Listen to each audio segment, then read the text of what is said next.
nakuha ang sanggol? Saan pa ba? Doon sa kuta ng mga aswang. Naawa ko kaya dinala ko na lang.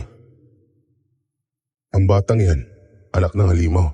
Pwede kayo maparusahan kapag tinago niyo siya at nilayo sa tunay niyong mga magulang. Kung ganon, tignan mo kung paano ko haharapin tong nilalang na to.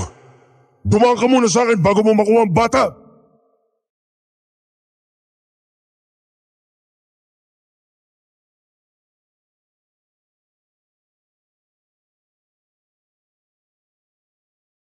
Isang mabait at mapagmahal na tao si Tio Dalisay. Inihabilin ako ng nanay ko sa kanya bago siya nagtungo sa ibang bansa para magtrabaho. Pero sa kasamaang palad, namatay ang nanay ko roon nang magkasakit. Inako ni Tito ang lahat ng responsibilidad sa akin. Pinag-aral niya ako, minahal, at inaruga hanggang sa lumaki ako. Isang manunugis ang tiyuhin ko. Manunugis ng mga aswang. Magandang araw po sa inyo, Miss Esperanza. Ang kwentong isasalaysay ko ay tungkol sa isang sanggol na nakita ni Tito sa isang bundok. Ako nga po pala si Rhea at ito ang aking kwento. Bago ko simulan ng storya, huwag kalimutang mag-subscribe bilang suporta sa ating channel. Bakit parang malungkot ka naman? Di ba sinabi ko na sa'yo babalik din ako agad pag natapos ko tong misyon ko? Hindi ko naman pwedeng pabayaan ang mga tao sa baryong yun. Baka lamunin lang sila ng mga aswang. Rhea, lumaki ka na sa poder ko. Alam mo na kung ano talagang trabaho ko, hindi ba? Opo, alam ko naman po yun. Pero bakit ba kasi hindi na lang kayo tumigil sa pagtugis ng mga aswang na yan? Sa sobrang yung pagtutugis, kayo tuloy ang lagi nilang hinahabol. Natatakot lang po ako na baka dumating sa puntong hindi na kayo makauwi dito sa bahay. Pinagdadasal mo naman ako, di ba? At isa pa, hindi ako pwedeng hindi makabalik. Alam kong kailangan mo ako at ayokong iwan ka mag-isa. Gusto ko pang makita kung sinong mapapangasawa mo, pati mga anak mo balang araw. Tito Dalisay naman eh. Si Atong nasabihan ko na. Sasamahan ka niya mamayang gabi dito. Wala kayong dapat ikatakot. Puno na ng proteksyon ang bahay na to. Kapag may tambay dyan na nanggugulo sa'yo, sabi mo agad sa akin pag uwi ko, ha? Mag-iingat po kayo dun ah. Uuwi kayo. Medyo malayo-layo pa naman ang pupuntahan ninyo. Bakit po ba kasi ang daming aswang dito sa Pilipinas? Ayan tuloy. Halos buong bansa na nilibot nyo na. Masaya ako sa ginagawa ko. Lalo na kung alam kong may matutulungan ako. May narinig ako na may kuta daw ng mga aswang sa baryo ng Dumanyo. Kailangan kong hanapin yun at tapusin sila. Eh kahit maubos mo pa sila, may mga ipinapanganak pa rin po na nagiging aswang. Pero tito, sobrang proud po ako sa inyo. Ilang beses na po kayong pumunta kung saan-saan para puksain sila eh. Pero nakakauwi pa rin po kayo, kahit may kunting sugat lang. Kasi nga ikaw ang inaalala ko. O siya, alis na ako ha. Baka sa makalawa nandito na ulit ako. Huwag ka na mag-alala, hindi ka pababayaan ni Atong dito. Ay, hindi po ako nag-aalala sa sarili ko. Kayo po ang inaalala ko eh. Pagkatapos nyo silang tapusin, umuwi kayo agad ah.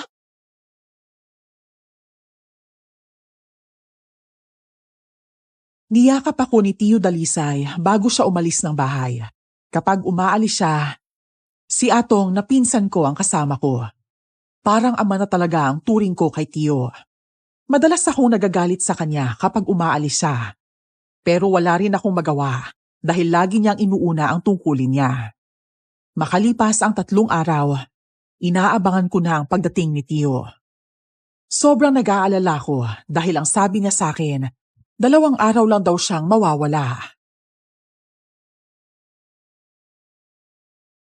Kumain ka na nga, kanina ka pa nakatulala dyan sa bintana. Paano naman ako gaganahan kumain? Hindi pa umuwi si tito. Baka kung ano na nangyari sa kanya sa kagubatan. Ikaw rin may kasalanan dito ah. Kung sinamahan mo sana siya, mas panatag ako. Naks naman, magagalit sa akin si Tito Dalisay pag nagpumilit akong sumama.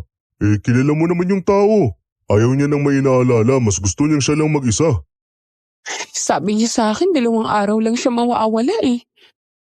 Uy, may paparating. Baka si Tito na yan. Siya nga, Rhea. Pero, teka, ano yung dala niya? Tara, salubungin natin. Dito na lang natin siya hintayin sa loob.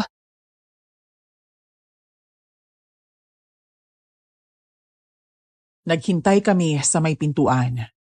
Habang naglalakad si Tio papasok sa bahay, unti-unti kong napansin kung ano ang dala niya. Isang sanggol na mahimbing na natutulog. Nagulat ako, nagtaka, at may konting takot na bumalot sa akin.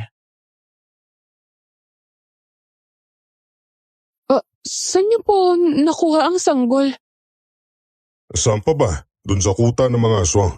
Palis na sana ako pagkatapos kong tapusin ang mga tiktik. Pero bigla ko narinig na umiiyak tong bata. Naawa ko kaya dinala ko na lang. Baka naman anak ng tiktik yan. Hindi. Alam ko dati, kuta yun ng mga kalibonan. Ang daming naglalaki ang puno ron. Puro kahoy na malalaki. Ano pong balak niyo sa bata? Aampunin ko na lang. At alam mo ba kung saan ko mismo siya nakuha? Hindi lang basta sa loob ng kuta. Nasa ibabaw pa talaga ng isang dambuhalang puno. Tapos tumutulo pa yung itim na dagta. Kawawa naman, baka mahulog pa. Kawawa naman si baby. Grabe, ang himbing pa ng tulog oh. Ayan, Rhea, may paglilibangan ka na. Tito, kumusta naman po kayo? Ayos lang. Medyo napagod lang. Itinakas ko kasi yung bata mula ron. Magpahinga na po kayo. Ako na pong bahala sa bata. Bibili na lang kaya ako ng gatas sa tindahan. Oo, sige. Mas mabuti yan para pag nagising siya, may mainom siya agad. Tapos, Tito ha, kung nagugutom po kayo, sabihin niyo lang ha. Hindi ako gutom. Gusto ko lang ibagsak ang likod ko sa higaan. Salamat sa Diyos, panalo na naman ako laban sa mga halimaw.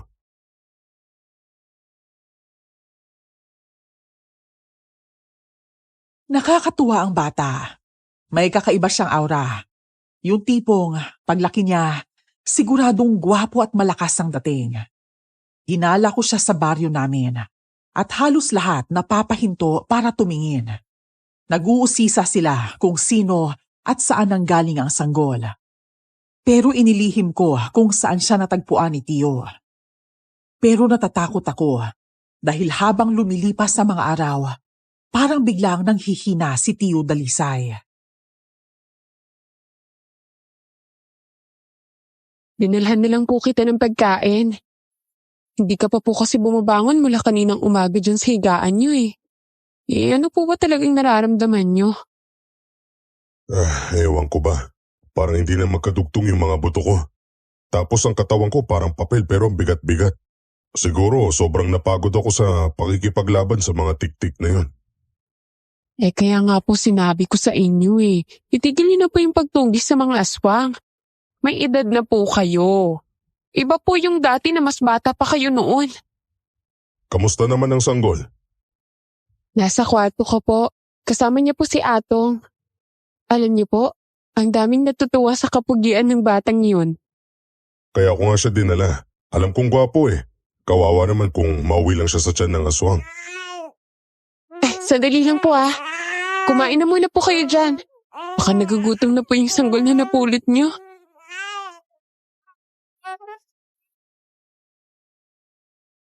Kaagad akong nagtungo sa kwarto ko at nadatnan ko si Atong na sinasayaw ang bata.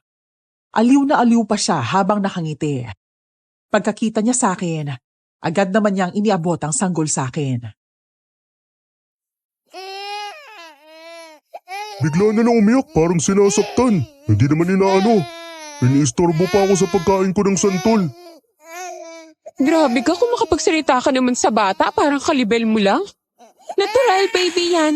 Ano pa bang aasahan mo? Atong, sa totoo lang, wala ka bang napapansin sa batang to? Napapansin na ano? Ang himbing ng tulog pag-araw. Pero paggabi, iyak ng iyak. Simula nang dumating yan dito, kumalansing na ang bahay sa ingay. Kaya tuloy yung mga tsismoso sa paligid kung ano-ano na. Baka raw anak ko daw tong bata at ayaw ko lang aminin. Hayaan mo sila. Hindi ka naman nila inaano. Kwento-kwento lang yan nila. Patanin mo na yung bata. Ang talas pa naman ng iyak. Halos tumago sa tenga. Tulog na baby ha. Nandito lang ako. Hindi kita iiwan. Pasensya ka na ha. Nagdala lang ako ng pagkain kay Tito Dalisay. Yung taong nagligtas sa'yo mula sa mga aswang. Kailan kaya balak tumigil ni Tito Dalisay sa pagpatay ng aswang? Ewan. Hanggang ngayon na. Halating hindi pa siya nakakabawi eh. Marami sigurong aswang ang nakalaban niya. Nasa kuta siya galing. Siyempre marami yun. Buti naman tumahan din. Ilalapag ko lang siya sa higaan. Uy, tignan mo itong marka niya sa may kilikili. Parang balat ng puno. Amo na. Marka lang yan. Napansin ko na noon pa ang marka ng bata. Pero hindi ko masyadong iniisip. Kakaiba kasi. Parang piraso ng balat ng kahoy na nakadikit sa balat niya. Kinaumagahan, nagpaalam na naman si Tio na aalis siya. Doon ako nagalit. Kasi alam kong hindi pa maayos ang pakiramdam niya. Magpahinga na po muna kayo. Puro po kayo habol sa aswang eh. Kaunti na lang matutumba na kayo dyan eh oh. Tingnan nyo nga. Lumalalim na po yung mga mata nyo. Hindi pa kayo nakakatulog ng maayos? Ayos lang ako, Rhea.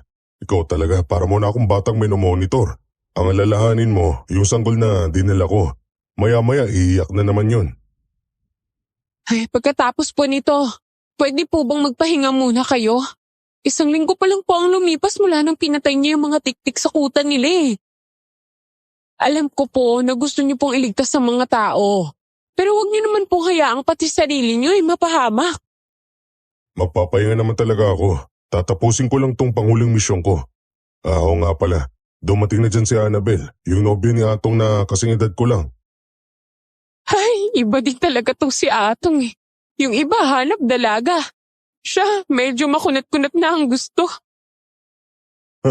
Huwag mo iparinig sa kanya yan, magagalit yun. Tayo lang naman po yun nandito. Taga saan po ba yung si Annabella? Ewan ko kung saan niya nabingwit yung matandang dalagang yun. Oh, ayun na pala yung pinsan mo, magaling sa babae. Siya, alis na ako. Mag-iingat po kayo tito ha.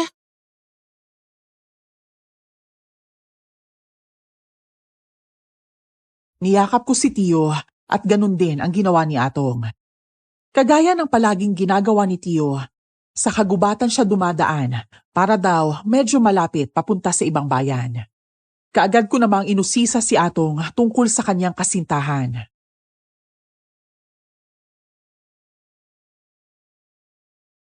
Uy, totoo bang pinapunta mo talaga dito yung babaeng yun? Wala ba talagang asawa o anak yun? Ano ka ba? Pure na dalaga si Annabel, no? Atong, hindi sa nakikialam ako Pero may edad na yung babae. Mukha nga siyang papunta na sa menopause eh. Ano naman sa'yo ngayon? Mamayang gabi, dito ako matutulog Pero bukas, sa bahay na ako.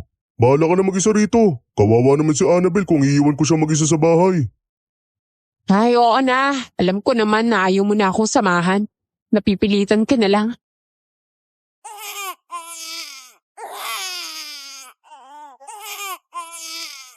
Rhea, bilisan mo! May tumutubo sa bata! Ano? Anong tumutubo sa kanya? Basta, tignan mo. Humahaba yung mga kuko niya. Para siyang sigbin o kung anong nilalang. Diyos ko, anak ata ng halimaw tong bata. Baka anak ng aswang na dinala ni Tito Dalisay dito tapos hindi niya alam. Hindi. Oo nga no. Bakit humahaba ang mga kuko niya? Ato, anong gagawin natin? Ewan ko. Tatawag ako ng tulong sa mga kapitbahay. Wag! Pag ginawa mo yun, matatakot sila at baka si Tito Dalisay pa ang sisihin nila. Magagahit sila sa tito ko. Anong gagawin natin? Hayaan na lang ba natin na baka bumangon yung bata at saktan tayo? Kumalma ka, okay? Huminga ka muna. Ayan oh. Tingnan mo mabuti. Bumalik na sa normal ang kuko niya. Wala na tayong dapat katakutan sa ngayon. Kusang umaba tapos kusang bumabalik. Hala, Rhea, hindi ata anak ng tao yung inaalagaan natin. Atong, huwag mong babanggitin to sa kahit kanino ha. Si Tito Dalisay lang dapat ang makaalam.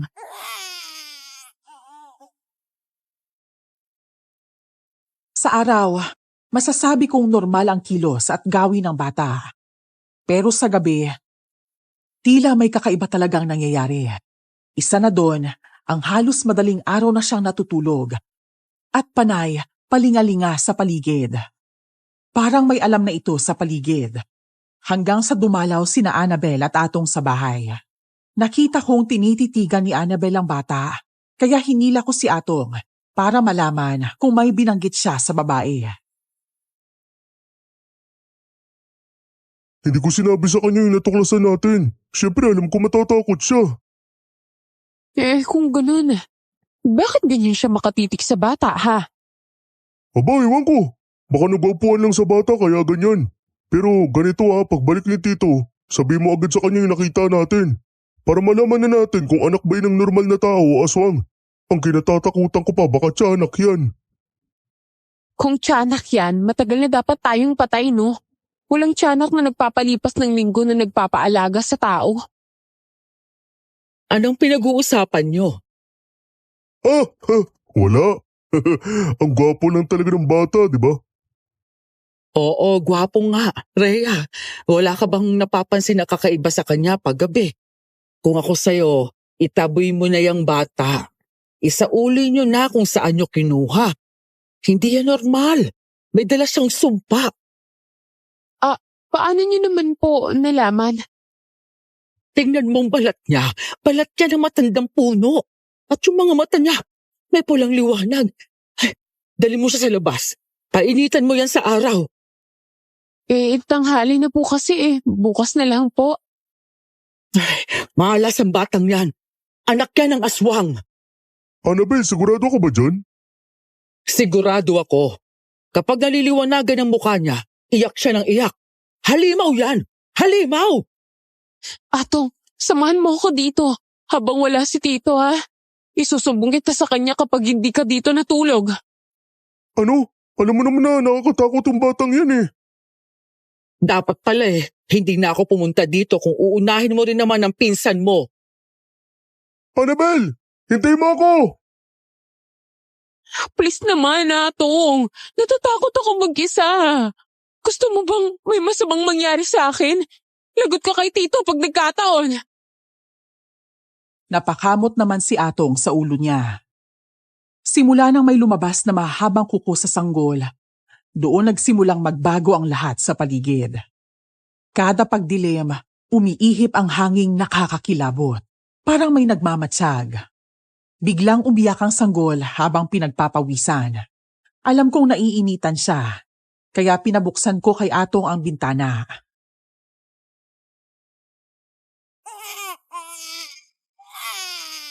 Nakabukas na yung bintana pero iyak pa rin ang iyak. Haplasan na natin yung tiyan niya, baka masakit, baka napasukan ng hangin. Hindi ko talaga alam gagawin ko sa batang to Tana, please. Tama na ang pag-iyak. Sa tingin mo ba maintindihan ka niyan? Habang kinakausap mo, mas lalo pang lumalakas ang iyak. Ano naman kayang pwede natin gawin? Wala akong alam sa pag-aalaga ng bata, no? Ako nga ang nandito sa bandang bintana Hindi siya nakakahinga ng sariwang hangin. Kasi hinaharangan mo. Di lumipat ka dito.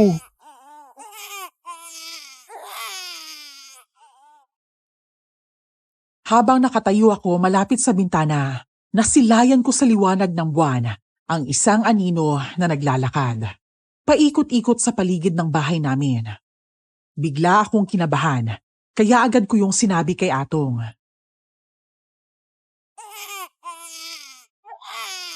May tao atang umiikot sa bahay natin. Kumuha ka ng itak. Bilisan mo. Tao? Oo, dalian mo na. Kunin mo na yung itak. Baka may masamang binabalak sa atin nakita ko yung anino umiikot sa paligid ng bahay. Kaya siguro umiiyak ng ganito yung bata, nararamdaman niya may masamang nilalang dito. Sige, sadali. Kukuhanin ko yung itak. Bilisan mo Tama na, baby. Baka kabagin ka niyan eh. Ano ba gusto mo? Gatas? Nandito na ako. Narinig mo ba yung alulong ng aso? Oo naman. Hindi naman ako bingi.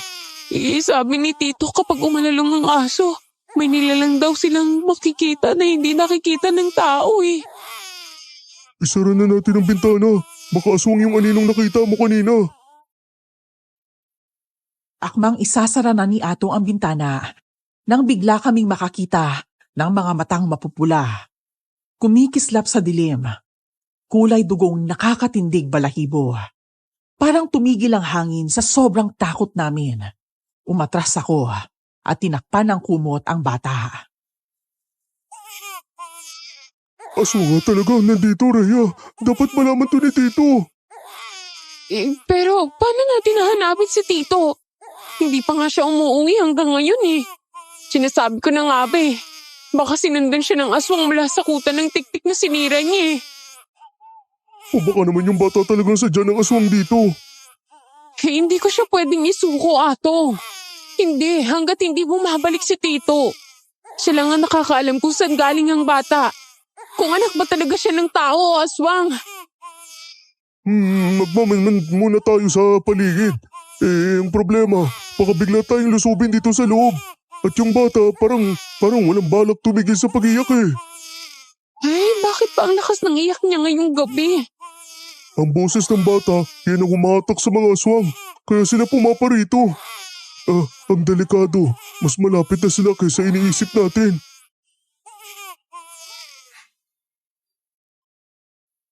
Pinatahan ko ang bata at pinadede ko siya ng gatas. Tumigil naman siya sa pag-iyak, kaya nakahinga kami ng maluwag ni Atong at nakapagpahinga ng maayos. Pero hindi pa rin mawala ang pag-aalala ko dahil hindi pa umuwi si Tio. Isang umaga, naisipan kong ipasyal ang sanggol sa bahay ni na Atong. Pagdating ko ron, nadatnan kong may kausap siyang isang binatang lalaki. Napatingin siya sa akin, tapos ngumiti siya. Insan, napabisita ka. Oo, wala naman kaming ginagawa sa bahay eh.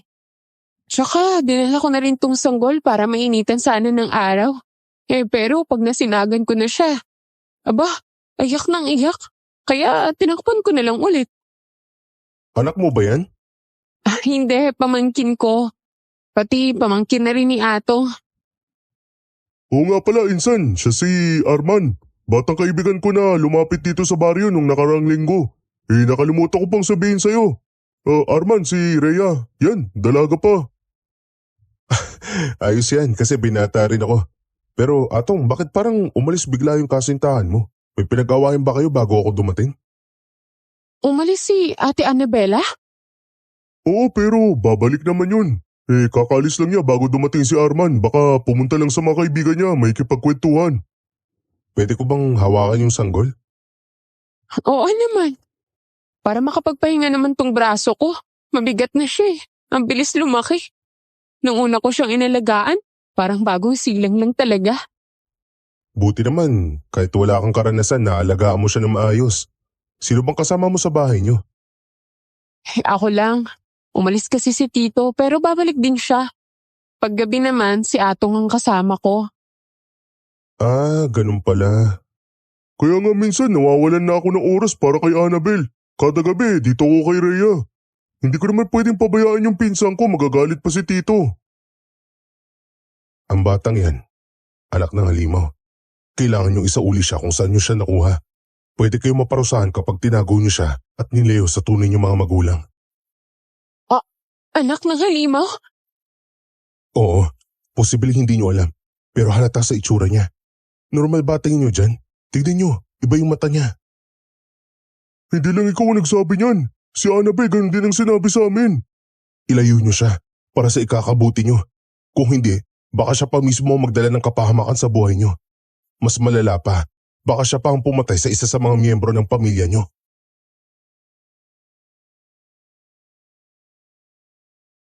Sobrang natakot ako sa natuklasan ko. Mukhang nagsasabi nga sila ng totoo. Halos hindi ko na kayang hawakan ng bata sa takot na bigla niya akong saktan o atakihin.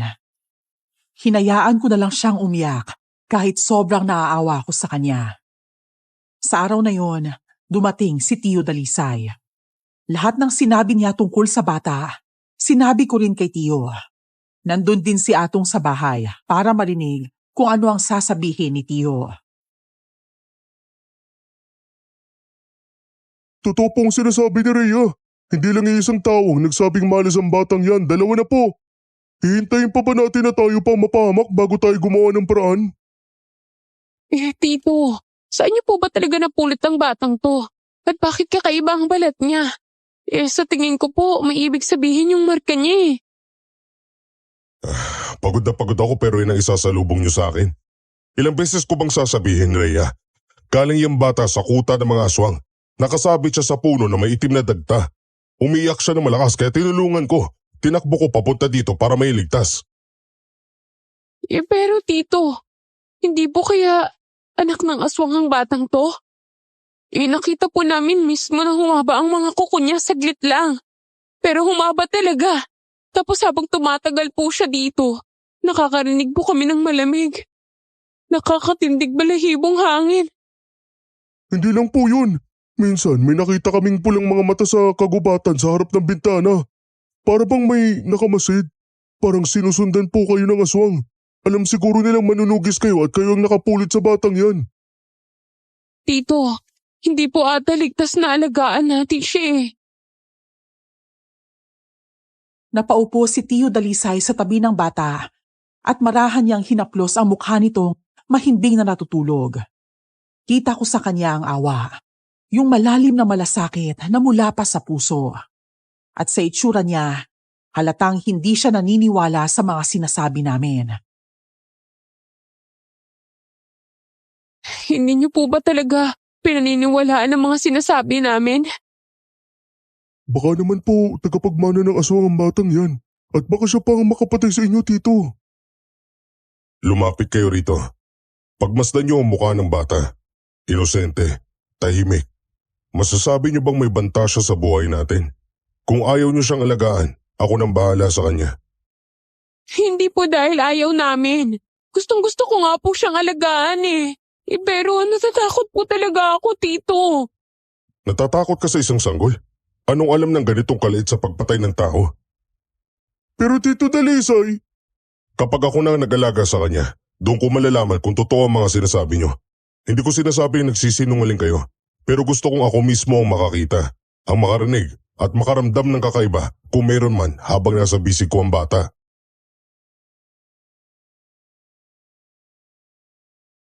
Binuhat ni Tio ang bata. Ngumiti siya habang titig na titig sa mukha ng sanggol. Gumuhit ang saya sa mukha niya. Pero kami naman ni Atong ay nabalot sa takot.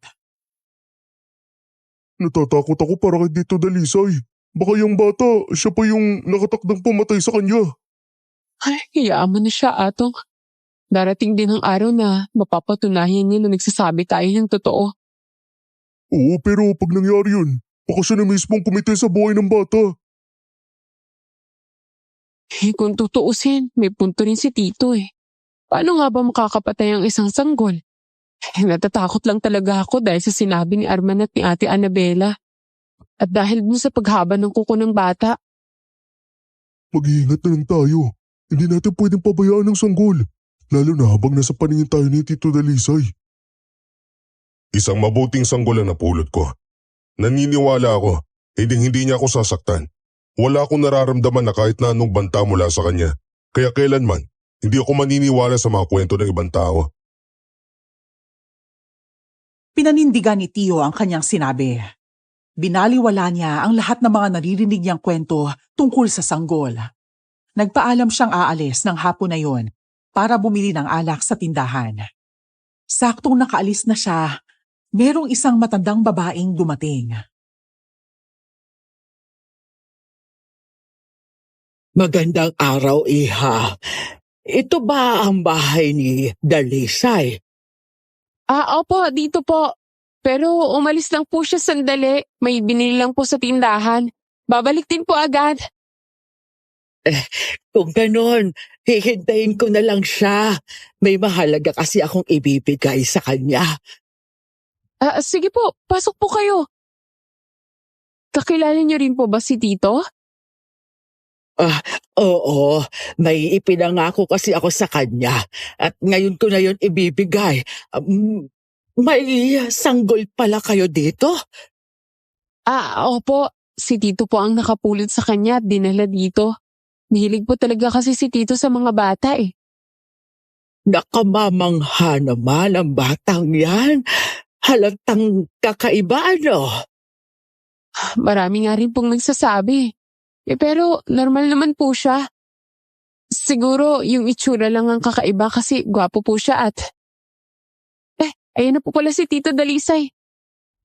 Aling Perla, nakadalaw po kayo. Hindi ba pinangakuan kita ng proteksyon? Dinala ko na yun ngayon.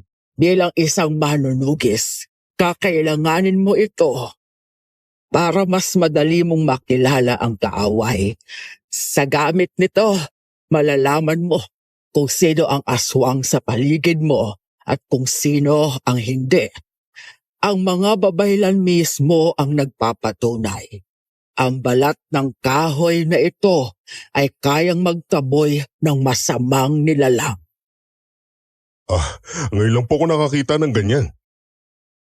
Ang mga babaylan lamang ang may kakayahang gumawa nito. Gawa sa balat ng punong kahoy. Makikisali lang po ako pero yung balat po ng kahoy na yan, parang kapareho po ng balat ng tumutubo sa sanggol na to eh.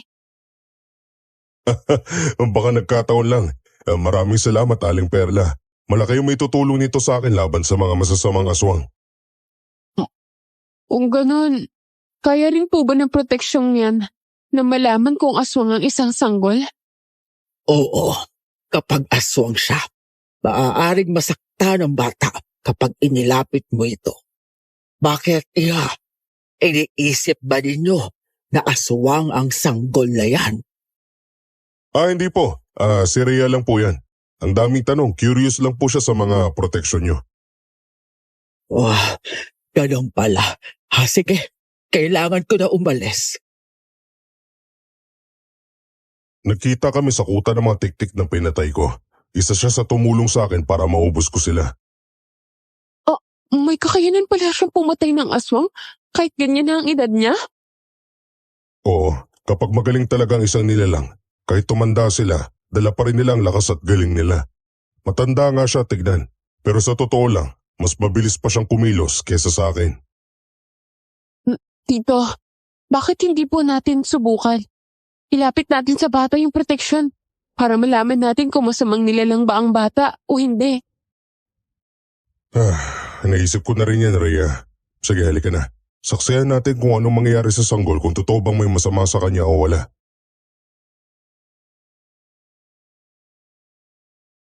Sabay kami ni Tio na lumapit sa sanggol. Kinakabahan ako habang dahan-dahan niyang nilalapag ang proteksyon sa dibdib ng bata. Napapikit ako ng ilang minuto at hinintay ang pag-iyak ng bata. Pero walang nangyari. Tignan mo, Rhea. Tama ako. Hindi masamang nilalang ang batang ito. Kung may kakaiba man siyang pinapakita, baka senyalis lang na kailangan ko siyang protektahan laban sa mga aswang. Diyos ko, buti naman. Simula ngayon, hindi na ako matatakot na hawakan siya. Akala ko talaga siya ang papatay sa atin eh. Kasi yun ang sabi ni Arman eh. Sinong Arman? Yung kaibigan po ni Atong. Tsaka si Annabella rin po. Sabi nila, anak daw po ng halimaw ang sanggol na yan. Kahit anak pa siya ng halimaw, hindi ibig sabihin magiging halimaw siya balang araw. Tayo ang gagabay sa kanya. Kahit may dugong masama ang pinagmulan niya, magbabago pa rin ang puso niya kung may magmamahal at mag-aalaga sa kanya, Rhea. Kailangan ng batang ito ng taong magiging tahanan niya. Opo, Tito. Aalagaan ko po siya ng maayos. Hindi ko po siya pababayaan. Mabuti. Sabihan mo rin to si Atong. Mamayang gabi, gagawa tayo ng ritual at pag-aalay sa Panginoon. Magpapasalamat ako sa paggabay niya sa akin sa laban ko sa mga aswang. Sinundo ko si Atong sa bahay niya upang imbitahan siya sa pag-aalay. Nadatnan ko silang nagtatalo ni Annabel tungkol sa sanggol. Hindi muna ako kumatok para marinig ko ang kanilang pinag-uusapan. Sinabihan na kita, di ba? Huwag ka lalapit sa sanggol na yon. Bakit tayo mo maniwala sa akin na anak yon ng halimaw? Kasabay kami ni Tito lumapit sa sanggol. Kinakabahan nga ako habang dahan-dahan niyang nilalapit yung proteksyon sa dibdib ng bata. Napapikit pa ako. Hinihintay ko na mag-iyak o kung ano pero wala talaga nangyari. At saka kung halimaw nga yung sanggol, bakit wala naman nangyayari kay Rhea? At si Tito manunugis siya. Alam niya kung anak ng aswang ang isang bata. Annabel, bakit ba parang mas alam mo pa na masama yung bata? Hindi ko sinasabing masama siya. Ang sinasabi ko, darating ang mga tunay na nagmamay-ari sa bata. Babawiin nila siya. At pag nangyari yon, may gulong kasunod. Ay naku, kung di lang kita mahal, sasabihin ko na talagang siraulo ka. Ang dami mong sinasabi tungkol sa bata. Kapag narinig ka ni Tito Dalisay, magagalit yun sa'yo. Atong? Atong? Rhea? Kanina ka pa ba dyan? Kararating ko lang. Sabi ni Tito Dalisay, pumunta ka raw muna mamayang gabi sa bahay. May gagawin daw na ritual. Pagpapasalamat sa Diyos dahil sa paggabay sa kanya sa laban. Oo, pupunta ako mamaya.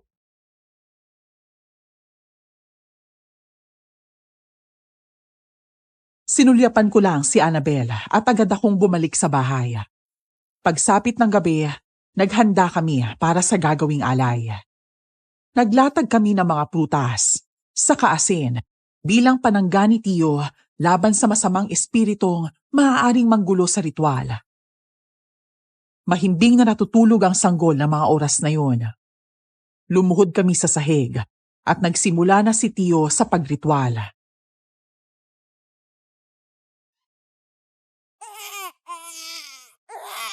Rhea, may sa demonyo na naman yung batang yan. Saktong nag-aalay pa tayo saka siya iiyak ng ganyan. Hoy, huwag mo nga siyang tawaging demonyo. Bata lang yan. Ano ka ba? Hayaan mo na, mag-focus ka na lang. Paano ko makakapokus kung panay ang iyak niya? Baka magalit si Tito Dalisay mamaya tapos hindi pa matapos ang ritual dahil dyan. Ay, alam mo namang bawal tayong tumigil, di ba? Hayaan mo na muna siyang umiyak, tiisin na lang natin. Kesa naman maputol ang ritual. Lumakot si Tiyo ng asin at sinaboy sa paligid.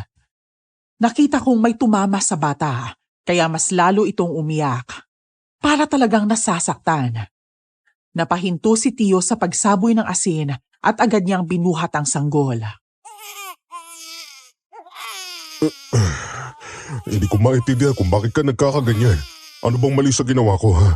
Bakit ka umiiyak ng ganyan? Tito, nakita ko po. Natalsikan siya ng asin na isinaboy niyo sa buong bahay. Kaya siguro siya umiyak ng ganyan. Para siya napaso, hindi ko may paliwanag. Tito, ako na po nga hawak sa bata. Mamaya na, ako muna. May kailangan lang akong maramdaman. May gusto akong malaman kapag hawak ko siya. Pero Tito, hindi po siya tumitigil sa pag-iyak eh. Basta dyan lang muna kayo.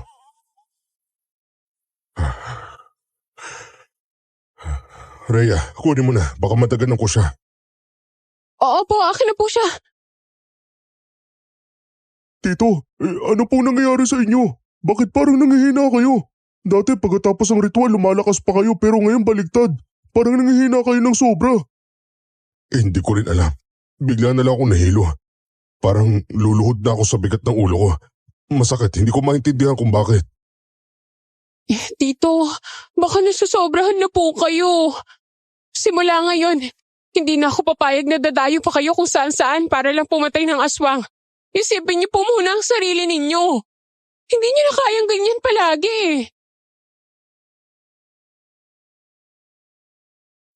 Simula nung gabing natapos ang ritual, bigla na lang tuluyang nanghina ang katawan ni Tiyo.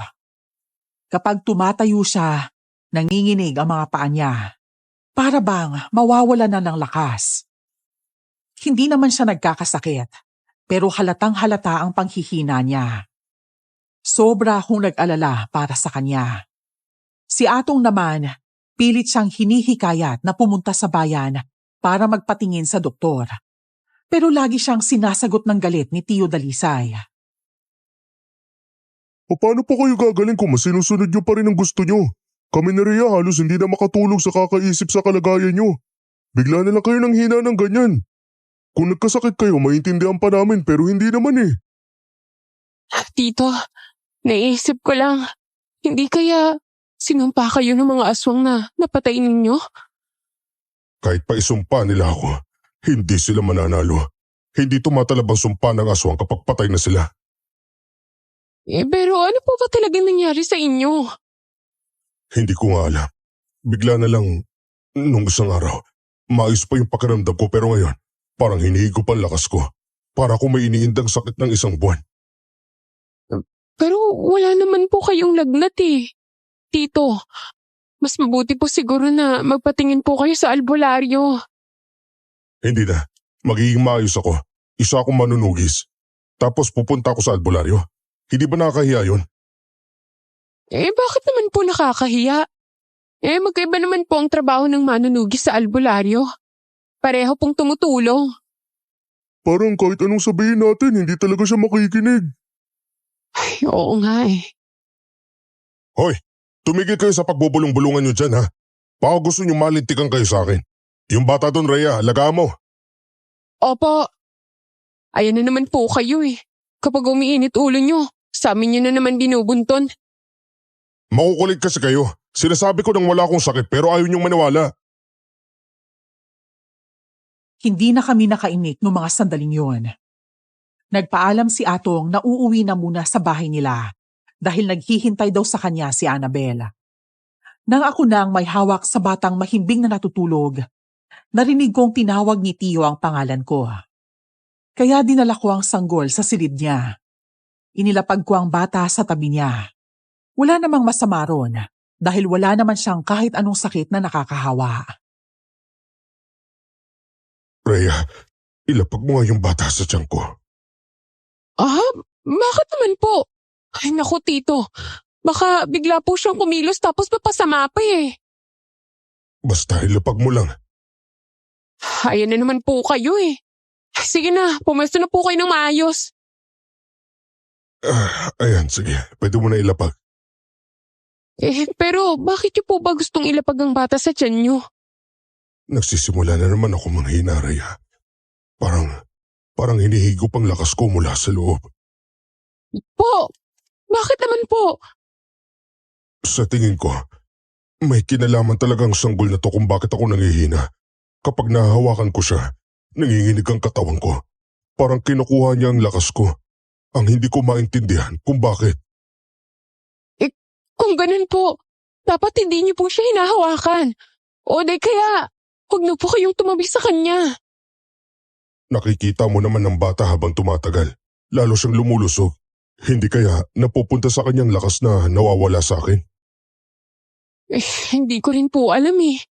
Pero imposible pong ganun. Tito, ikaw na mismo ang nagsabi. Kung masama talaga ang bata, dapat nasaktan po siya nung nilapit mo po yung protection galing kay Aling Perla. Hindi po siya umiyak. Hindi siya nasunog. Wala. Kaya hindi po maaari na masamang nilalang siya.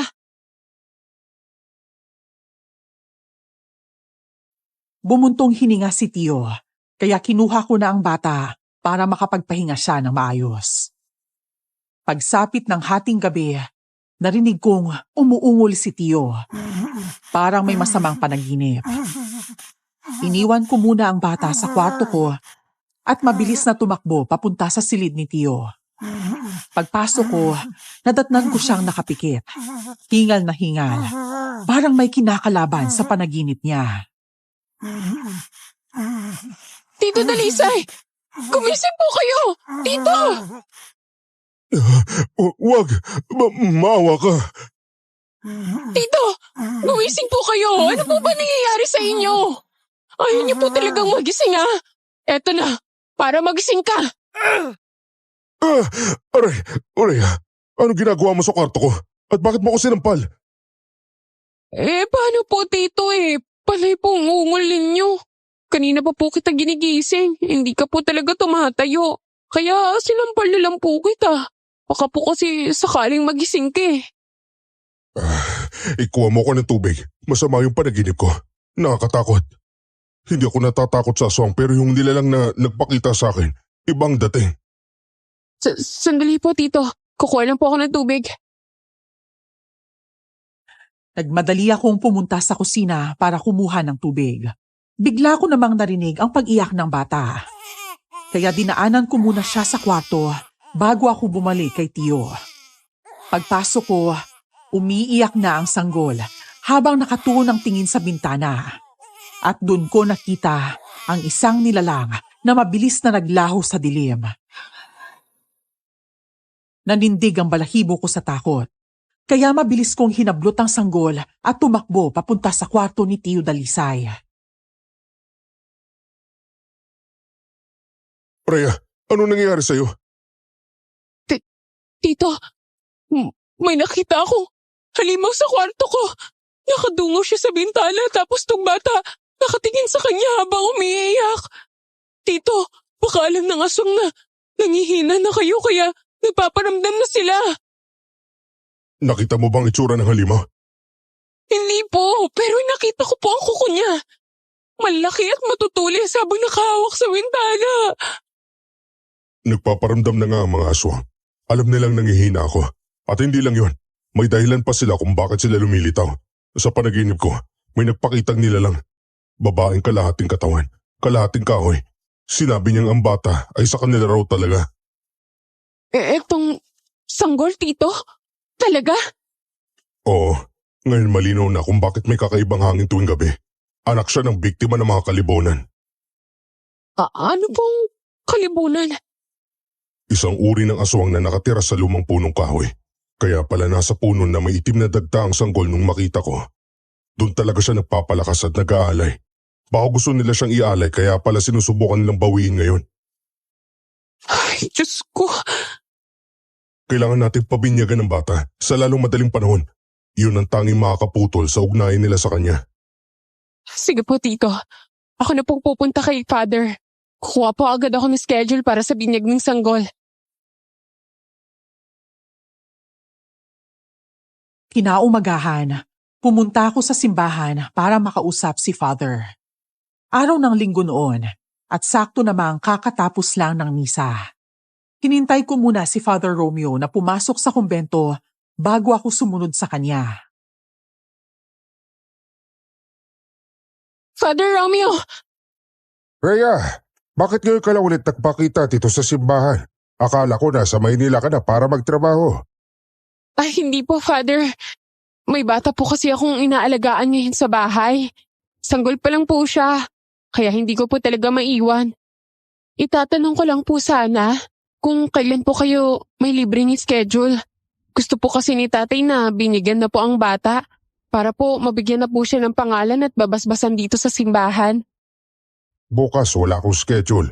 Pwede ko siyang binyagan agad. At alam mo naman, hindi ako naninigil ng pangbinyag. Sige po, Father. Sasabihin ko po agad kay tatay. Pagkatapos ng binyag, aasahan kong dadali mo siya dito paminsan-minsan para manatili siyang gabay ng simbahan. Apo, Father.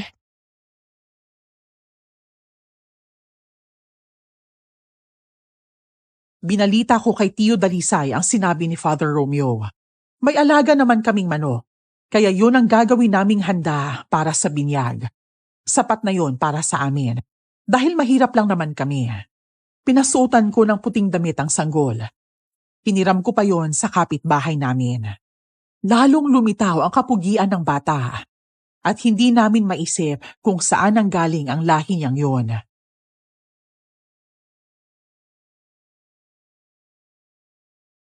Grabe, mas lalo siyang gumawa sa suot niya, no? Para talaga siyang anghel.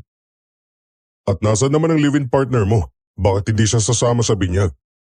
Alam niyo naman si Annabel, menopause na kaya iba yung mood sa umaga, iba rin sa gabi.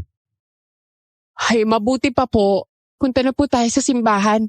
Hinihintay na tayo ni Father Romeo doon. Oo nga anak, ikaw na lang magbuhat sa bata ha. Pakiramdam ko hindi ko na siya kayang buhatin ngayon. Apo, Tito. Ito yata yung binyag na walang kahit sinong imbitado. Wala naman tayong ipapakain sa mga tao, Atong. Ang mahalaga, mabinyagan ng batang to. Kapag napasbasan siya, mawawala na yung mga masamang nilalang na sumusunod sa kanya.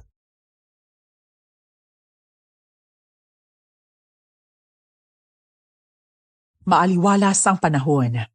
Parang nakikiayon pa sa binyag ng bata. Pero pagdating namin sa simbahan, biglang umihip ang malakas at malamig na hangin na para bang bumalot sa katawan ko. At kulang na lang ay tangayin na rin kami kasama ang bata. Biglang dumilim ang paligid. Kasunod ang pagbuhos ng malakas na ulan.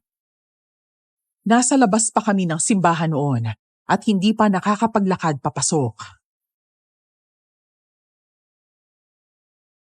Anak nang, bakit biglang umulan? Kanina nung paalis tayo sa bahay, ang linaw ng langit ah. Oo nga, ibang klase tong ulan, parang binubuhos ng buo.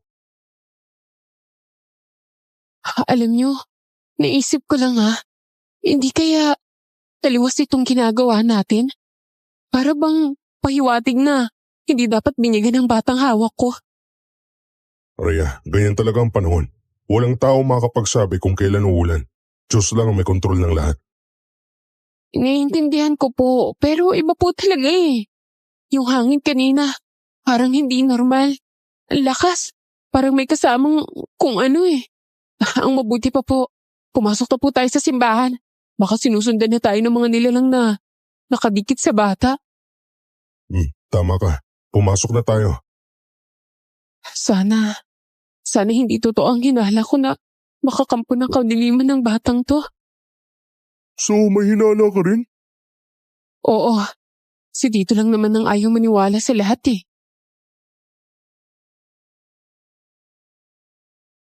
Nang makapasok na kami sa loob ng simbahan, biglang sumara ang pinto.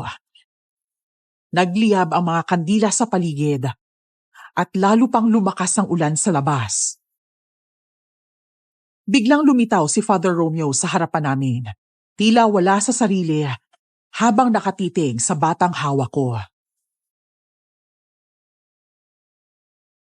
Ang batang yan, hindi likha ng Diyos. Ilabas niyo siya sa simbahan. Father Romeo! Hindi yan si Father Romeo.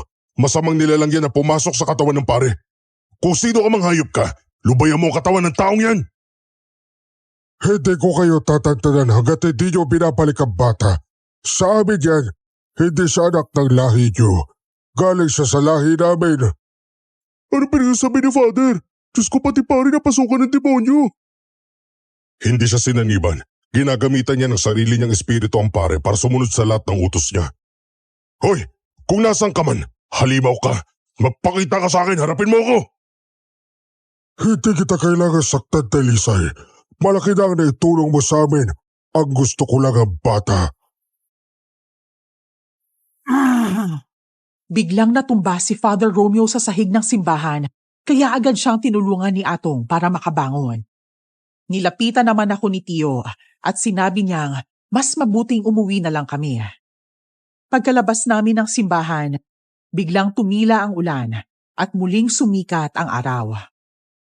Doon ko na itinakbo pa uwi ang bata.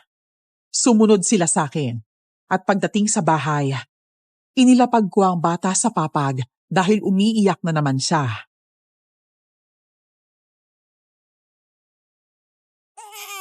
Sabi ko na nga ba eh. Tama sila. Isa kang aswang. Pero bakit hindi tumalab sa'yo yung proteksyon na binigay kay Tito Dalisay? Kaya pala na naginip ako ng babaeng kalahating puno. Kasi anak pala niya ang batang yan. Akala ko noon, anak siya ng biktima ng mga aswang. Akala ko po ba, kuta ng mga tiktik ang napuntahan nyo? Paano nagkaroon ng batang kalibunan doon? Hindi ko alam. Pero isang bagay ang sigurado ko. Mapapahamak ang batang to kung ibabalik natin sa kanila. Kailangan natin siya protektahan. O protektahan laban sa kalahi niya? Tito, sa tingin niyo po ba kakayanin natin yon? Mahina na po kayo. Hindi niyo na po kaya ang laban na dati niyong tinatapos mag-isa. Bakit hindi na lang natin ibalik ang bata? Hindi naman po siya galing sa atin eh. Naririnig mo bang sinasabi mo? Hindi natin pwedeng ibalik ang bata. Atin na siya. Simula nang dinala ko siya rito, responsibilidad ko na siya. Ginugulo nila tayo dahil may kailangan sila sa bata. Siguro may taglay siyang lakas para patayin ang lahi nilang mga aswang. Ang iniisip ko lang po, ayoko pong mawala kayo sa akin. Kayo na lang po ang pamilya ko. Pero ayoko pong ibuwis ang buhay ko sa buhay natin. Para protektahan ng isang batang aswang laban sa mga aswang na pinanggalingan niya. Sige, papakinggan kita. Anong gusto mong gawin ko sa bata? Gusto ko pong ibalik niyo siya. O patayin niyo siya. Dahil isa naman siyang aswang eh. Kung ikaw ang tatanungin ko, kaya mo bang pumatay ng batang inosente? Wala man lang kalaban-laban. Sige, kung kaya mo, ikaw ang pumatay sa kanya, Rhea. Hawakan mo yung sanggol at ikaw mismo ang pumatay. May binigay na punyal sa akin si Tio Dalisay. Nanginginig ang mga kamay ko habang hawak yon. Tama nga si Tio. Mahirap patayin ang isang nilalang na walang kalaban-laban. Galit kong hinagid ang punyal, saka mabilis na umalis sa bahay. Dumiretso ako sa bahay ni Atong. Alam kong siya lang ang makakaunawa sa akin.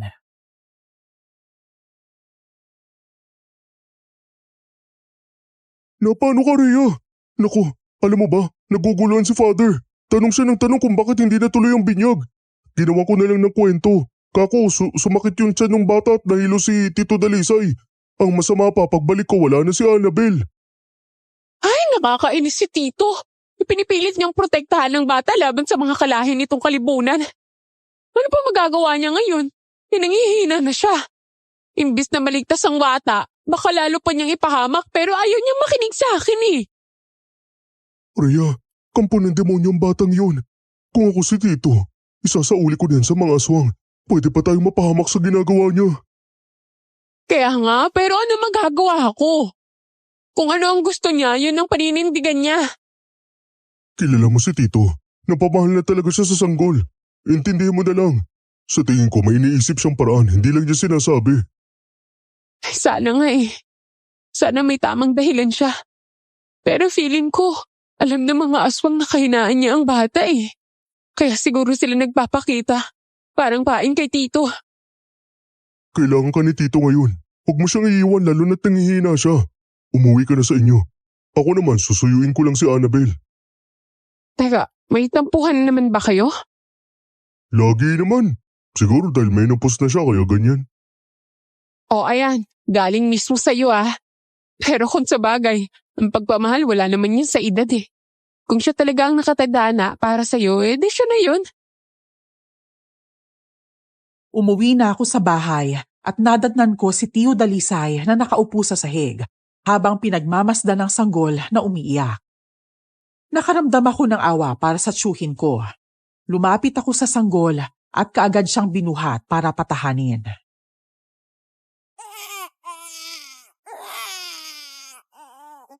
Gusto ko sana siyang buhatin pero hindi pwede. Baka lalo lang ako manghina. Ayos lang po, Tito. Ayan, unti-unti na naman siyang tumatahan. Tito, pasensya na pala sa lahat ng sinabi ko kanina ha. Masyado lang po talaga akong nadala ng emosyon. Natatakot po kasi ako eh. Alam ko, Rhea. Alam ko kung bakit ka natatakot. Dahil hindi ko na kayo kayang protektahan tulad ng dati. Kaya ako rin naguguluhan. Paano ko ipaglalaban ng batang to kung nawawala na ang lakas ko? Nire-respeto ko po ang desisyon nyo, Tito. Kung naniniwala kayong tama ang ginagawa nyo, sige po. Susuportahan ko po kayo. Tutulungan ko po kayo sa abot ng makakaya ko. Talaga, Rhea? Opo, Tito. Haalagaan natin ang batang to. Paprotektahan natin siya. Kahit kalaban niya pa ang sarili niyang lahi. Gumuhit ang saya sa mukha ni Tio Dalisay nang sabihin ko yon. Pagdating ng gabi, tahimik ang buong paligid. Binabantayan lang namin ang sanggol. Lalo na't alam kong may paparating talagang mga aswang para bawiin siya. Bigla na lang nagkagulo sa labas. Umalingaw-ngaw ang malalakas na sigawan ng mga tao. Kaagad kong binuhat ang bata at sumilip sa bintana. Nagsisigawan ang mga tao. May aswang daw. Tito, may aswang daw po sa labas. Ang bata ang sadya nila. Sadali lang. Kukuhanin ko ang mga gamit ko. Sige po, bilisan niyo po. Kahit anong mangyari, hindi ka namin isusuko sa kapwa mo, aswang. Kaya ka naming palakihin ni Tito ng maayos. Hindi ka magiging tulad nila. Hindi ka mananakit ng tao. Hindi ka titira sa puno at hindi ka magiging halimaw. Balang araw, maiintindihan mo kung bakit kailangan ka naming ilayo sa kanila. Hindi tayo pwedeng manatili rito. Kailangan natin tumakas. Ngayon na. Saan po tayo pupunta? Kahit saan. Sa gubat. Hindi tayo pwedeng sumama sa ibang tao. Baka madami sila. Sa gubat? Tito, hindi ba mas delikado doon? Ako na ang bahala. Kahit kulang ng lakas ko, lalaban ako. Hindi ko ayaang makuha nila ang bata. Sige po. Alis na po tayo. Sa kaliwang kamay ni Tio, hawak niya ang buntot pagi na puno ng matutulis na tinik. At sa kanan naman ay ang samurai na minanapan niya sa ninuno naming manunugis din. Tumakbo kami papasok sa kagubatan. Pero isang nilalang ang biglang humarang sa amin. Nagsimula na namang umiyak ang bata. Sobrang lakas. Parang may nananakit sa kanya. Dumaan ka muna sa akin bago mo makuha ang bata! Tito, kalimunan po ba siya? Oo, kita mo sa balat niya. Parang balat ng punong kahoy. Gaya ng marka ng sanggol. Kaya alam ko sila ang lahi niya. Mauna na kayo. Ako na bahala rito. Hintayin ko po kayo. Hindi po kaalis nang hindi kayo kasama. Sabay po tayong tatakas, Tito. Kung ganun, panoorin mo muna. Tignan mo kung paano ko haharapin tong nilalang na to. Tito Dalisay, sana po matalo niyo siya. Sana po kayanin niyo ba?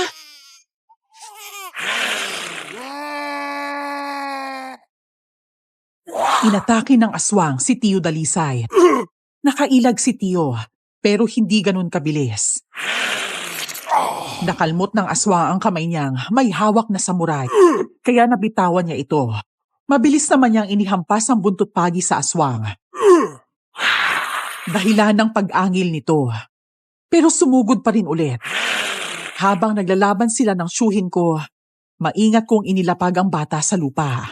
Umiiyak pa rin ng malakas. Aswang! Dito ka tumingin! Ako ang harapin mo! Rhea, ano ginagawa mo? Akin ang samurai ko, ihagis mo! Bilis! Nangako po ako sa inyo na sabay natin paprotektahan ng batang to. Hindi ko kayo iiwan. Tutulungan ko kayong lumaban sa alimaw na yan. Hindi tayo pwedeng magtagal dito, Tito. Marami pang kalibunang aswang ang sumalakay sa baryo. Yan sila gusto ang bata. Wala kang kakayahang lumaban sa kanya, Rhea. Akin na yan, huwag kang matigas ang ulo. Hindi. Kaya ko rin pong lumaban. Tiyuhin kita at iisang dugo ang dumadali sa ating dalawa. Kung kaya mo, kaya ko rin, Tito. Hindi ako tatakbo.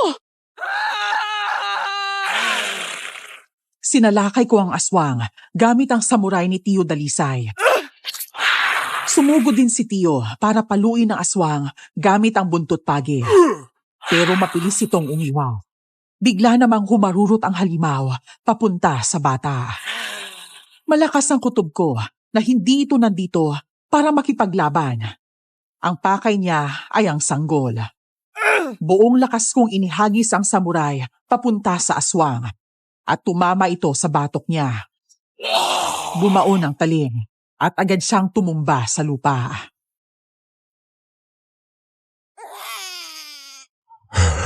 Nararamdaman ko, marami pa sila paparating dito sa gubat. Buhati mo na ang bata. Kukuhanin ko lang ang samurai. Tito, sigurado po ba kayong kaya niyo pa? Oo, kaya ko pa to. Takbo! Ay, Diyos ko. Salamat at tumahimik na rin tong bata. Ang iniisip ko si Atong. Hindi ko alam kung na paano na ang pinsan mong yun. Sana po walang nangyari sa kanya. Sana nakatakbo siya mula sa mga aswang mamatake sa mga tao. Pupunta tayo sa may sapa. Doon tayo magtatago. Bilisan mo pa. Hindi po ako pwedeng bumilis pa. Ang dilim ng daan natatakpan ng mga dahon ng buwan. Baka madapa po ako. Baka madaganan ko po itong sanggol eh. Ako na magdadala sa kanya. Pero may sugat po kayo. Sa tingin ko po naman, nahihirapan po silang humabol sa atin. Malayo na tayo sa pinanggalingan natin. Maamoy nila kung nasan tayo. Dahil sa sanggol at sa dugo ko, wala na tayo magagawa ngayong gabi, Rhea. Kapag hindi ko hinarap ang mga halimaw, makukuha nila ang bata. At yun ang hindi ko hayaang mangyari.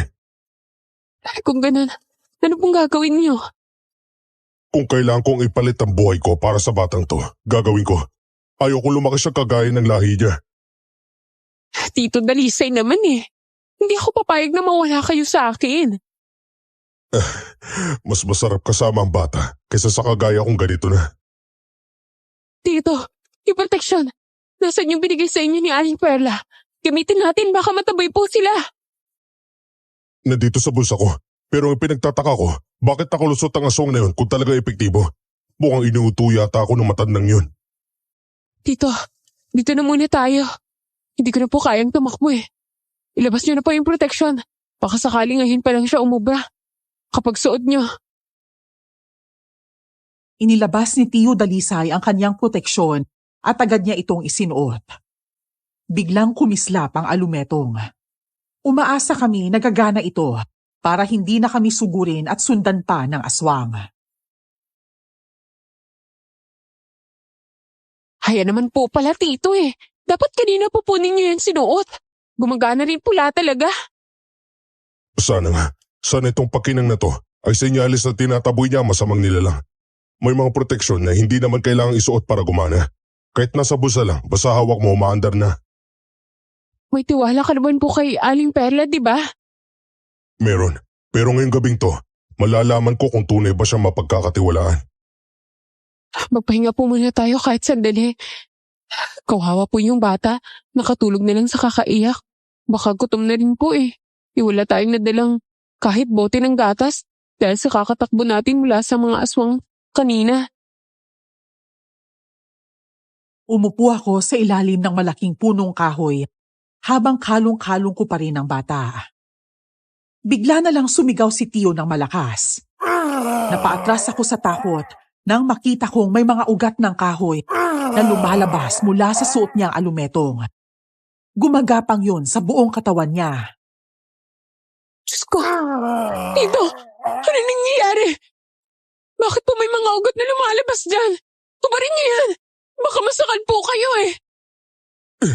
Tulungan mo ko! Tanggalin mo! Bilisan mo! Sige po! Ilalapag ko lang po muna yung bata. Sandali lang po. Sinasabi ko na nga ba hindi proteksyon ang binigay sa akin ni Aling Perla. Traitor siya! Niloko niya ako! Ayan na, Tito. Iangat natin mula sa leeg niyo. Dali na! Hindi, ayaw nang matagal. Nagapang na sa katawan ko ang mga ugat. Rhea, tulungan mo ako. Ayoko mamatay nang wala man lang kalaban-laban. Ano bang gagawin ko? Tito, alam ko na. Puputulin ko na ang mga ugat gamit tong samurai. Dalian mo. Nasasakal na ako.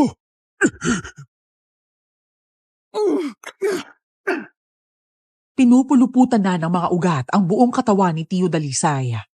Agad ko siyang tinulungan at pinutol ang mga ugat sa bandang leeg niya. Pero tumutubo lang ulit. Nanginig na ako sa takot at napaiyak habang pinagmamasdan si Tio na namumula ang mga mata at naglalaway na. Hirap na siya dahil sinasakal na siya ng mga ugat. Tito! Diyos ko, Tito! Huwag kang umiyak, Rhea. Kahit anong mangyari, itakbo mo ang bata. Kung kailangan mo umalis sa baryong to para mailigtas siya, gawin mo. Hindi! Hindi, Tito! Ayaw kitang mawala! Lumaban lang kayo, please! Puputulin ko po yung mga ugat! Kunti na lang po! Patawarin niyo po ako kung hindi ko sana salaman na isuot niyo yung bagay na yan! Hindi na sana nangyari to! Hindi kita sinisisi. Naniwala lang tayong dalawa, Rhea. Nagpapasalamat ako sa iyo. Ang bait-bait mong bata. Swerte ng mapapangasawa mo balang araw. Mga walang iya kayong kalibunan! Kapag namatay ang tiyuhin ko dahil sa inyo, papatayin ko rin ang sanggol!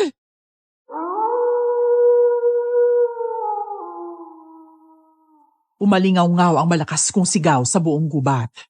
Dahilan, para magising ang sanggol at tumiyak ng malakas.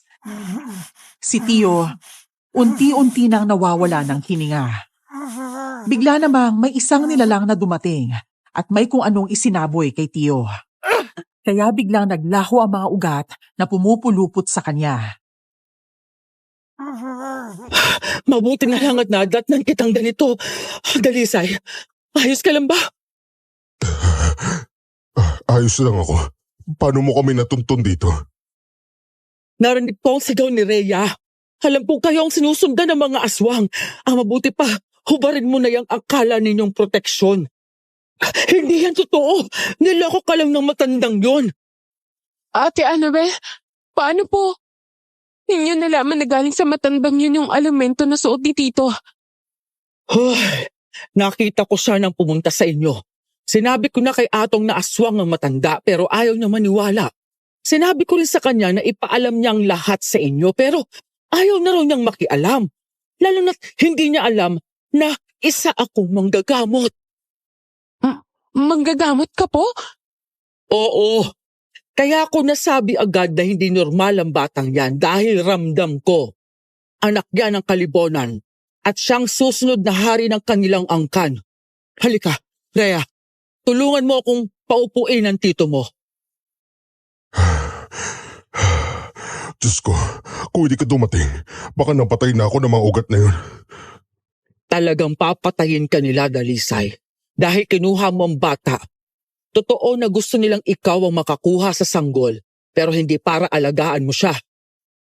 Ano ba talagang bagay na to kung hindi proteksyon? Naniwala ako dahil siyang tumulong sa akin sa kuta ng mga tigte. Hindi yan proteksyon, pang-konekta yan. Dahil dyan, nalalaman ng mga kalibonan kung nasaan ang bata. At ang nagbigay niyan, ang matandang yon, lola ng sanggol. Isa rin siyang kalibonan. Kung ganun, bakit niya pinakuha sa akin ng bata? Ginamit ka nila. Ikaw ang pinili nilang instrumento para mabawi ang sanggol na nawala sa kanila. Darating sila at kukunin nila ang bata. At kahit na anong gawin mo, hindi mo sila mapipigilan maliban na lang kung handa kang lumaban hanggang sa uli. Kaya pala sabi niya, daling ko raw ang bata palayo. Darating daw ang mga tunay na magulang para bawiin siya. Hindi ko naman alam, naswang pala magulang ng bata. Pero hindi ko siya isusuko. Hindi ko ibabalik ang sanggol na yan. Gagamitin lang nila ang lakas at tugo niya. Totoo naman. Pero hindi ba dapat wag na tayong makialam? Kalahi niya ang gustong kumuha sa kanya. Ano man ang gawin nila sa bata, hindi na dapat problema natin. Napamahal na siya sa akin. Kahit may dugong kalibonan siya, hindi siya lalaki na halimaw kung may tatama natin ang landas niya. Annabel, tulungan mo ko. Protektahan natin ang bata. Pero Ate Annabel, bakit po nangihina si Tito tuwing hinahawakan niya ang sanggol? Hindi ang sanggol ang dahilan, kundi ang alumetong. May mahika silang inilagay dito. Unti-unti nitong hinihigop ang lakas ni Dalisay para pag dumating ang araw na babawiin nila ang bata, wala siyang laban. Binuhat ko agad ang bata. Biglang umihip ang malakas at malamig na hangin. Sapat para manginig ako. Niyakap ko ng mahigpit ang sanggol, habang si Annabel naman ay paikot-ikot ang tingin. Para bang inaabangan kung merong paparating. Paparating ng bagong hari ng mga kalibonan. Maghanda kayo! Kahit paghandaan ko pa siya, hindi ko kakayanin ang hari ng kalibonan sa ganitong kalagayan. Tito, paano kung pilitin niya tayong ibalik sa kanila ang bata? Kapag nagpumalit sila at dinaan sa dahas, lalaban ako. Tanda mo to, Rhea. Itakas mo ang bata. Ilayo mo siya mula sa lugar na to. Hindi na nila siya matututun dahil wala na ang alumetong. Sige po, Tito. Kung gusto niyo talagang ampunin ang bata, kung gusto niyong iligtas siya, sige, tutulong ako. Kung gusto nila ng laban, laban ang ibibigay natin. Maya-maya, biglang lumitaw ang hari ng mga aswang na kalibunan.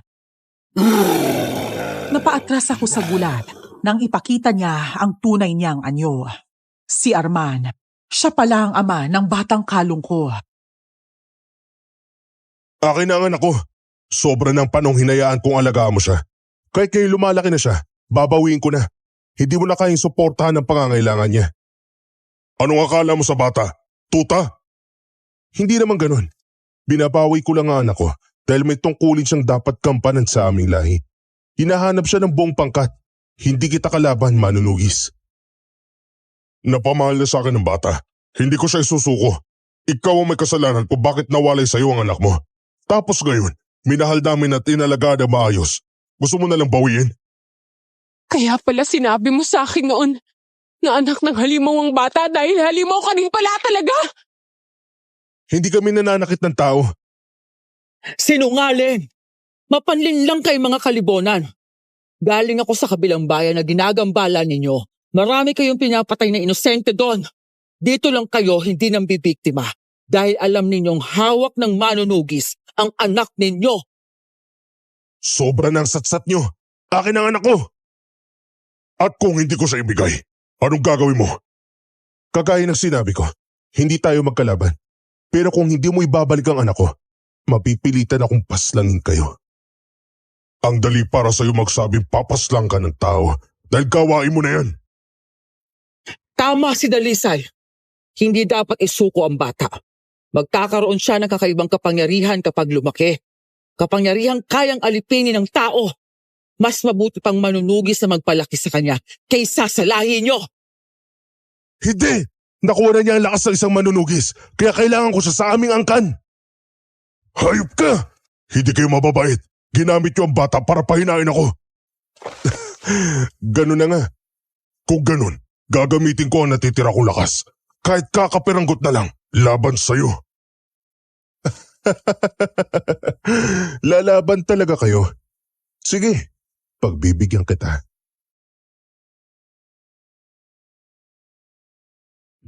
Naging aswang na kalibunan si Arman at inutusan niya ang buong nasasakupan niya para salakayin kami.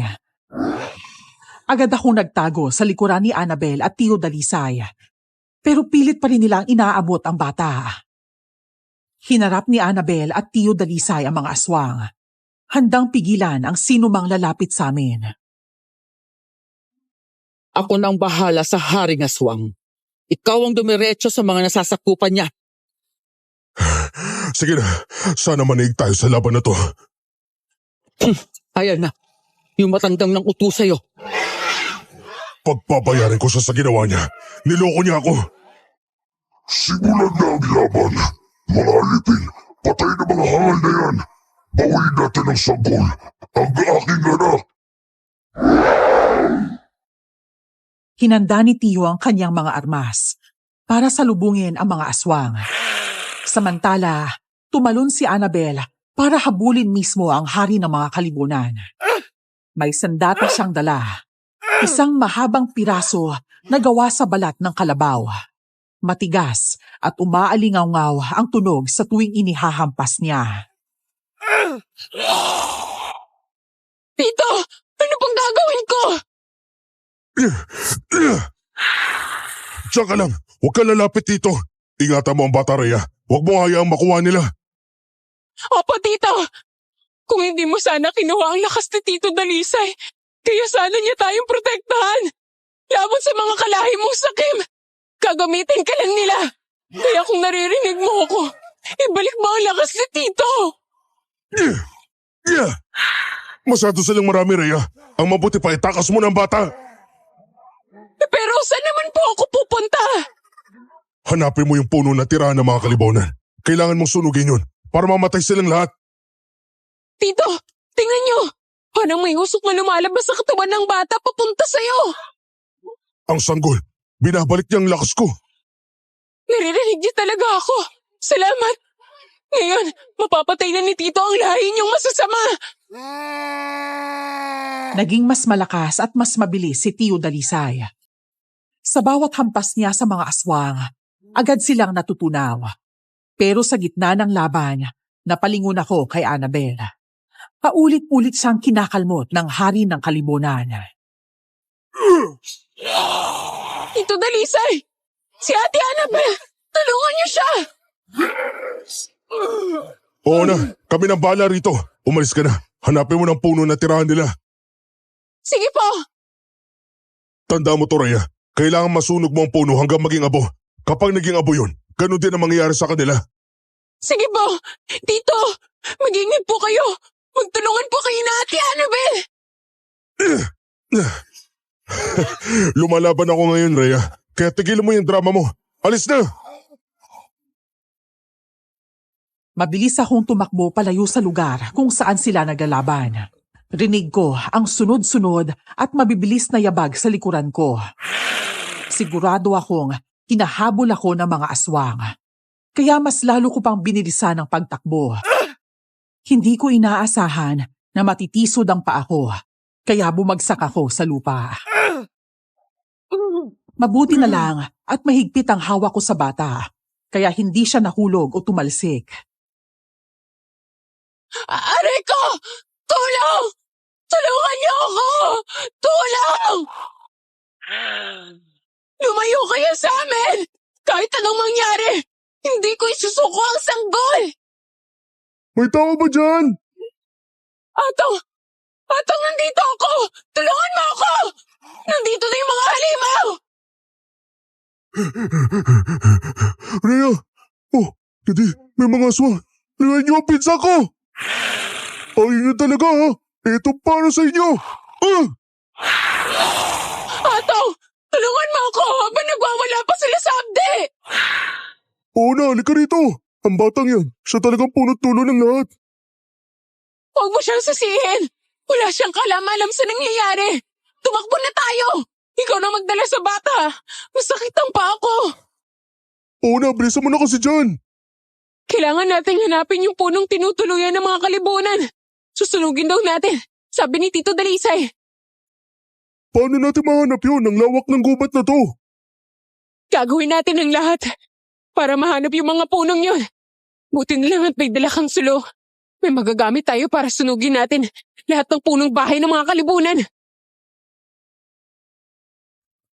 Inikot namin ang buong kagubatan. Halos kalahating oras kaming paikot-ikot. Hanggang sa wakas, may nakita kaming isang yungib na papalibutan ng malaki at matatandang puno.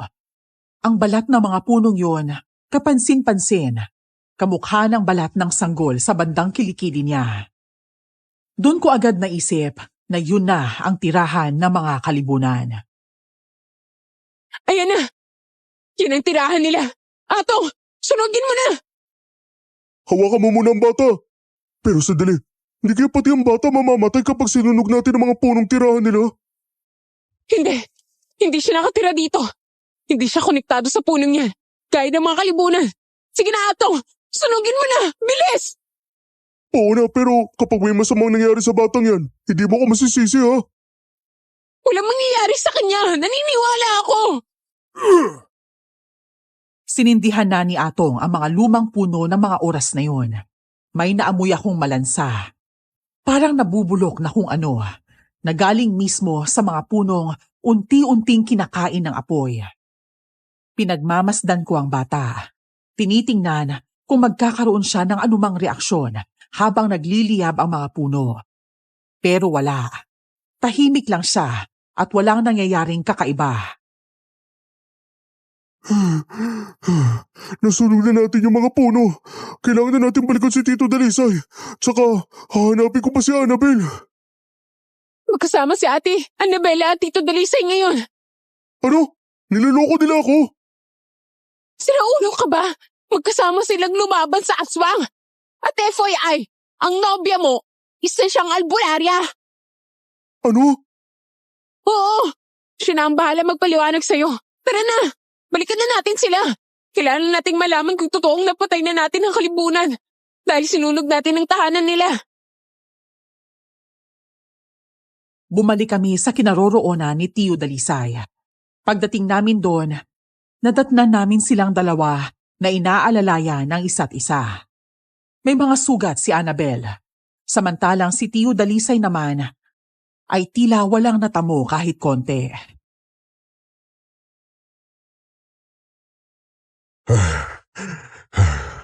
Nagawa mo talagang inuutos ko sa'yo, Rhea.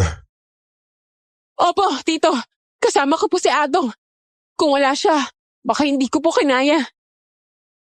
Annabel, albularya ka talaga? Totoo lahat ang sinasabi mo? Ano bang tingin mong ginagawa ko rito kung hindi ako albularya? Kung sinunod mo lang sana ako na ipaalam sa kanila agad na aswang yung matanda, di sana hindi niya tinanggap ang peking proteksyon. Sinugatan siya ng matandang yon, pero kasabay din siyang nasunog. Lahat sila. Ibig sabihin, totoo nga, masusunog sila kapag sinunog ang tahanan nila.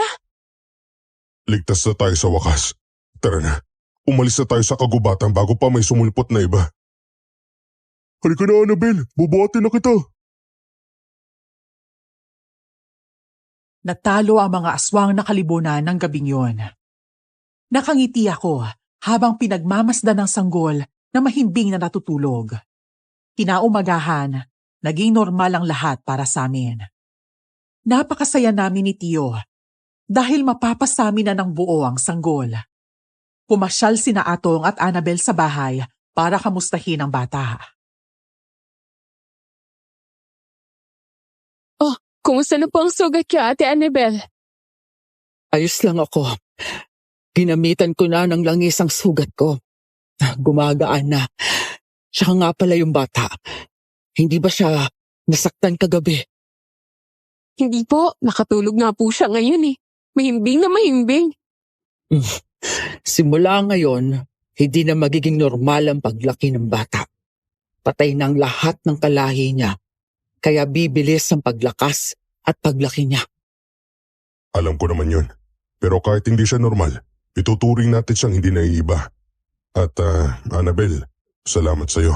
Kung hindi ka sumama sa laban, baka wala na kami. Wala yon. Pasensya na rin po kayo kung hindi po ako nakinig sa inyo noon na anak ng halimaw ang bata. Kung alam ko lang po na manggagamot ka, di sana hindi na po humantong sa ganito. Napaghandaan sana namin ang pagdating ng mga halimaw. Ang mahalaga, ligtas kayo. Ligtas na tayong lahat dito sa baryo. Tito, ano naman po plano niyo ngayon? Babalik pa po ba kayo sa panunugis ng aswang? Oo, lalo na ngayon bumalik na ang lakas ko. Maniwala ka sa akin, Dalisay. Balang araw, ang batang niya na magiging katuwang mo sa pagpatay ng mga masasamang aswang. Sana nga. Alam ko pong magiging mabuti siyang tao paglaki niya. Mabait po si Tito Dalisay at mapagmahal. Oo naman, kaya nga lumaki ka ng maayos, Rhea, dahil sa chewin natin. Nakapaganda na pala ako ng pagkain. O dito na kayo kumain sa bahay, ha? Ay, salamat! Tamang-tama, wala kaming ulam sa bahay. Sige po, ihanda ko lang po ang pagkain habang tulog po si Angelo. Angelo? Opo, Angelo po ang ipapangalan natin sa kanya. Simula noon, naging mabilis ang paglaki ni Angelo. Bibong bata, bihirang magkasakit. Si Annabel naman, nakilala bilang albularyo sa baryo. At marami ang nagpapagamot sa kanya. Hanggang ngayon, magkasama pa rin si Annabel at Atong. Ang pagmamahal nga naman, wala sa edad. At kitang-kita ko kung gaano siya tunay na minamahal ng pinsan ko.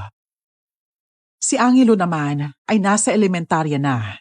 Mabait, matulungin at pinalaki ng maayos.